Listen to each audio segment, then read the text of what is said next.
Welcome to episode 8 of Family Matters. In this episode, we will quiz Betty Jo and Dale Marples about marriage, family, and how to go about having a long, fruitful, and loving marriage such as they have accomplished. Thank you very much and welcome for joining us for the Family Matters tonight.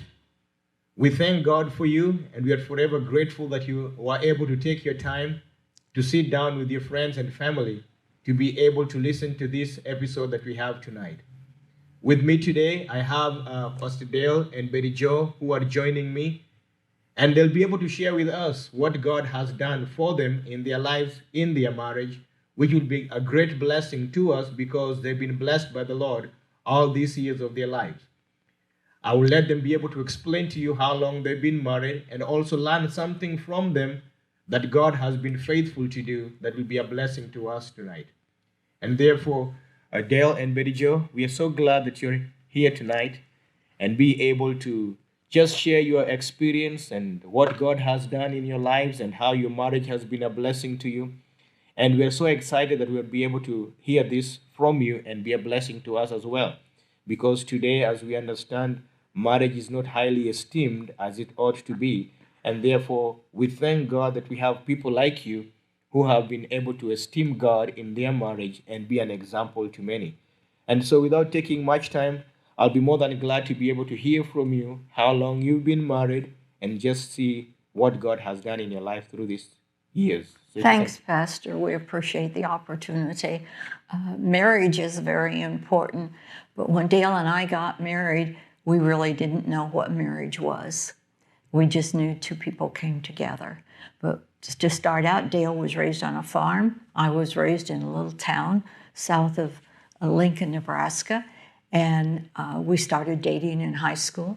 We dated 5 years and we got married after that, his senior year at the university. And getting married was just something that people did, but didn't know what it really entailed.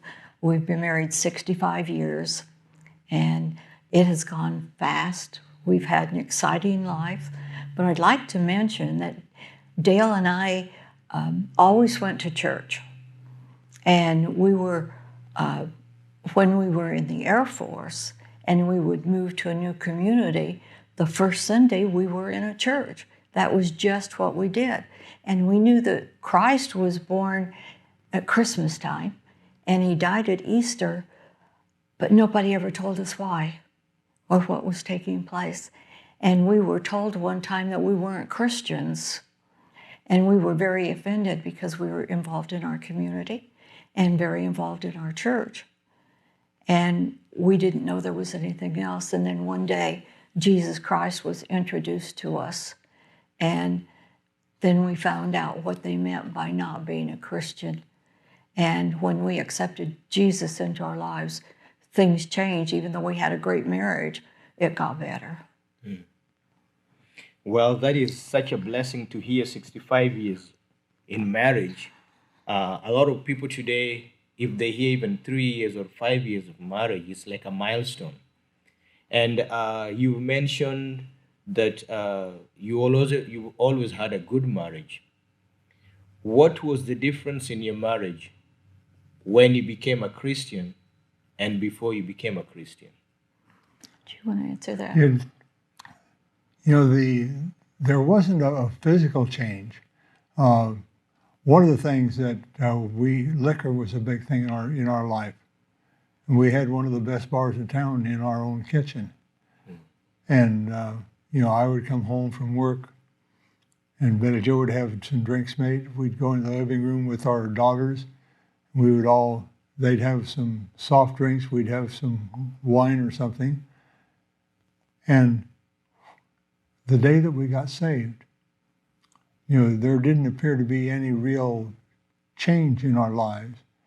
But at the end of the week, I said to Betty Jo, do you realize we haven't had anything to drink all week? We didn't even know it. And I'm not saying that that's a law, but that's the way that God dealt with us. But that was about the only thing that would change because we had a good marriage and we were leaders in the community. and everything was going fine. But there was that one change so that people could see God really did do something in our lives.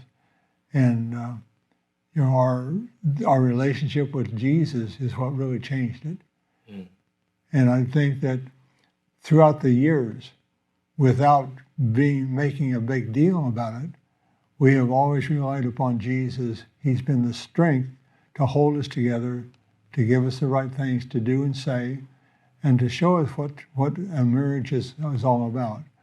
And we haven't had any real problems, but we have always relied upon the power of God and Holy Spirit to make good decisions and to have our marriage be what it should be. Well, that is very interesting because you have mentioned that nothing really physical happened when you accepted Jesus to be your Savior. But it is just decisions that you began to make, which means it was an internal change that took place in your lives. And that is what has actually helped you all these years. Now, for 65 years, someone to hear that, there has to be some principles you have learned and set in your life that has helped you come this far, because without those principles and without those decisions you made, you'll have never lasted this long. And so I'm a little bit excited to hear the moment you accepted Jesus and your Savior. You've always had a good marriage. What kind of decision did you make together in your marriage that has helped you be strong in it? I don't think that we made any particular decision that we'll start doing this or this or this, but we just began to care more about each other. We cared very much for each other, but there was more respect that we had for each other. We were always encouraging each other. I encouraged Dale in his profession. He encouraged me because I was a volunteer, and so we had things going. We paid more attention to our children. We were concerned about them, but there was just respect. I've noticed that one of the things that changed was we would always say please and thank you and you're welcome, and more respect for each other, not take each other for granted, but realize that they were a special person in our life. And we wanted to esteem, the word uses, the word esteem is in the Bible, and that's just respecting or honoring or valuing. And one thing that Dale always has been is he always made me feel very comfortable, very secure, and valued. That he was wanting me to have things. He wanted me to be happy. Always working together. And we have always worked as a team. Never do we go out and make decisions by ourselves. And it's not that we're incompetent without the other one, but we just have always been a team working together. One of the simple little things as we were raising our daughters. I think all children do this when they find out they can work one parent against the other. And when we saw that start to surface, we just announced there's a new rule, and that is, if you get a decision from one of us and you don't like that decision, and you go to the other one to try to get a better decision, it's an automatic no. Mm-hmm. And based on that, we were always a team, and our girls never worked us against each other, because they knew that we were a team that we honored and respected. And even if we disagreed with the decision, we support the other person. Mm-hmm. Because it's important that to your family, you show a united front. And it was something that we didn't have to work at. It was just there naturally. But as Betty Jo said, we always say thank you and you're welcome, not expecting the other person to be a servant to us. Mm-hmm. And even today, quite often Betty Jo will say, can I get you this or can I get you that? We're always looking for things to do to make our partner feel more accepted and to understand how important they are to us. And that is very important in the word that you just mentioned, the respect, how you respected one another. Uh, I've been married now for 18 years and I've interacted with other couples, but I don't see that respect a lot nowadays amongst couples where they respect one another. You see a lot of competition, but not completion. What will be your advice that you can give to the couples who think that if they don't respect one another, they are being undermined? They think that respect is being considered to be inferior and not really superior. So if I do what I want to do, that is what counts and that's the best. What will be your advice to a couple that be having that? I think one thing is realize not be selfish, uh, that it's all about me. And when we would perform marriages, one of the things we'd always say is no longer you and me, it's we. And seeing yourselves together. Something that I see so many is my children, my house, my car. And Dale and I, it was always our children, our house, our car, our possessions, our family. And you need to be united. Another thing I might mention is in finances. Many couples there are both working, and we have seen couples who will buy a home or move into someplace, and then they sit down, all right, you make so much money, and I make so much. Now, you pay the car payment, I'll pay the lease, I'll pay this and that, and they don't unify their money. And we're very strong believers in having your funds, everything merged. If you're going to be a family, then you all merge together.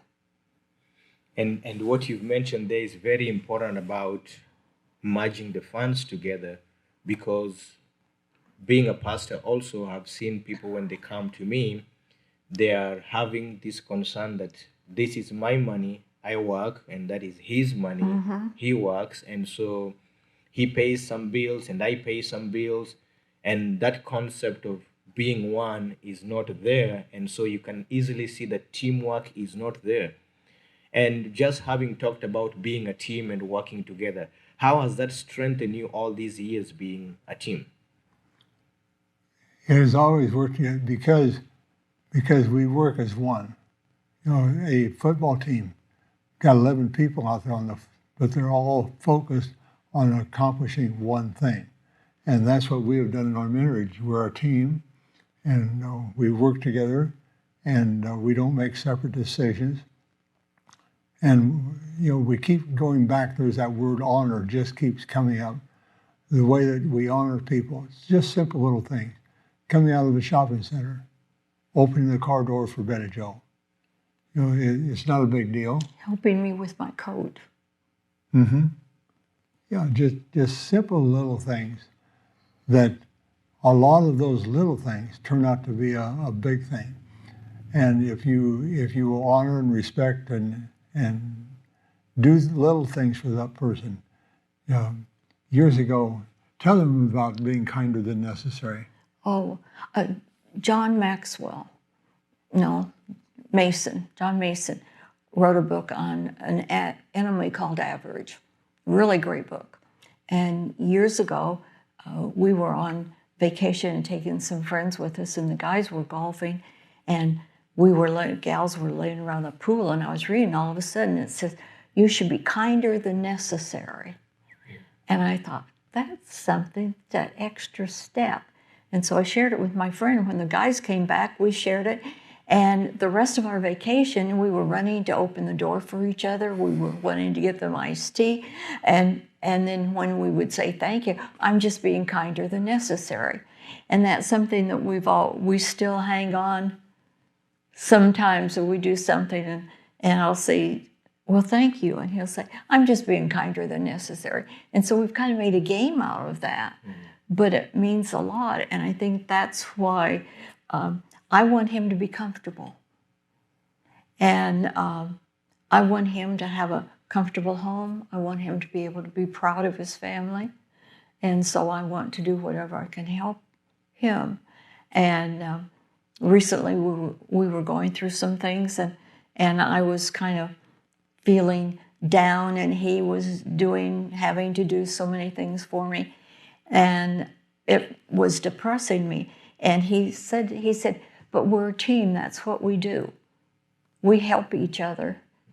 And I've discovered in our marriage that one of us have strengths in one area and the other one another one. And God seems to put us together so our strengths can blend in. Like, I'm not a mechanic, but I understand a battery has a negative and a positive, and they blend together, and they have to work together in order to work and be successful. And that's what we have to do. Is Dale is strong in some areas, and I'm weak in those areas, and vice versa. But when you work them together and not think, well, I know more than you do, or put a person down. If you're a team, you don't do that. You encourage each other all the time. Right. And I like that analogy that you've given of a battery, positive and negative charge. They have to work together for them to flow.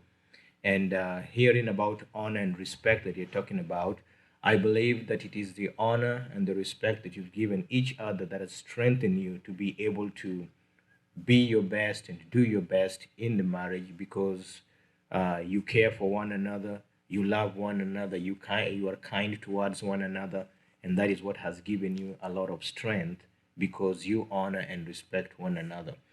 And something also I want to visit back, you talked about the children, that when you're raising up your children, you never let one be able to set you up against the other. Uh, how did you witness that immediately, and what are some of the steps you took to be able to make sure that they understood that really well and not to carry on with it? We talked about things, and once a week after dinner, and we were growing up and raising our daughters when families actually spent time together and they ate together. But after dinner, clear the table, and then it was kind of a family powwow, no holds barred. And if something was bothering you, you could say it, you could explain it. You couldn't be derogatory, you couldn't be attacking, but just say how you were feeling. And when we finished that meeting, anything that was said stayed there. And if somebody said something that you didn't like, you couldn't take it with you. It had to stay there. And so that working together as a team and working with our daughters, worked out very well, because that gave us an opportunity to talk about things before they grew up and really became a divisive matter in the family. But once a week, just as regular as anything, everybody knew when the place is cleaned up, we're going to sit back down together and we're going to talk. Mm-hmm. And that is very, very good. And so if you are watching online and you are hearing what we are talking about, I'd like to encourage you the importance of sitting together as a family. Today, the electronics is not really giving us the opportunity to be able to do that. I see it when we even go to the restaurant. A family could be sitting down and everybody has their phone on. They're not spending time together. And from what we are learning from Dale and Betty Jo, that they used to sit down together, having meals together as a family, and they'll talk together as a family. I'd like to encourage you to try and do your best to make sure that you sit down and have a meal together, especially if it's going to be dinner. And then just talk together as a family. Have the freedom to express yourself without the interruption of a phone, because that will do something to you. It will help develop some bond amongst you. And so that is something that is very critical today when it comes to family. If you don't stay together, someone I think one time says, a family that stays together sticks together. If we cannot stay together, there is no way we can have a vibrant family. And also we'll not be able to know how to be able to handle our children. And so while your children were growing up and going to school and you're going to work, how did you manage that at that particular time? Because you're teaching them, you're enabling them to express themselves. When you sit down at the dinner table, whatever we've talked about stays here, doesn't go out of this place. Now they go to school, they come back, somebody maybe said something or did something, You went to work, or stayed at home and helped with work. How did you juggle your school and your work all together? Thanks for watching with us today, and join us next time as we continue to learn more about Betty Jo and Dale's 65 years of marriage.